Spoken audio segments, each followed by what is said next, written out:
কেউ যদি আপনার উপর রেগে গিয়ে থাকে এটা বানিয়ে নেন, খাওয়ার সাথে সাথে একদম মন পানির মতো গলে যাবে। অসম্ভব মজার গাজরের এই ক্ষীরমোহন মিষ্টি, নরম তুলতুলে ভেতর থেকে, আর এত বেশি মজার, একবার যাকে খাওয়াবেন সে এটার প্রেমে পড়ে যাবে। প্রথমে এই দুধটা জাল করে নেবেন, এরপরে সাথে কিছুটা গুঁড়া দুধ দিয়ে ঘন একটা ক্ষীর তৈরি করে নেবেন। একটু ভালো করে জাল করলেই এটা ঘন হয়ে যাবে, আর গুঁড়া দুধ মেশালে এর টেস্টও কিন্তু বেড়ে যাবে। তো ভালো করে জাল করে এটা এক সাইডে রেখে দিয়েছি। এরপরে আমরা নিয়েছি গাজর। আপনি যতটুকু বানাবেন সেই অনুসারে নিয়ে নেবেন। আমি ছোট বড় মিলিয়ে 4টা গাজর নিয়েছি। ফালি ফালি করে কাটার আগে ধুয়ে এরপরে কেটে নেবেন। এরপরে সাথে দিয়ে দিবেন পরিমাণ মতো চিনি। যতটুকু মিষ্টি খাবেন সেই অনুসারে চিনি দিয়ে ব্লেন্ড করে নেবেন।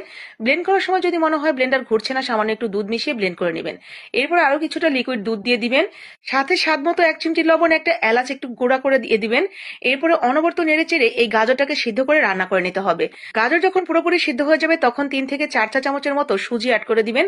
আগে থেকে একটু সুজিটা টেলে নেবেন শুকনো খোলায়। সুজিটা দিয়ে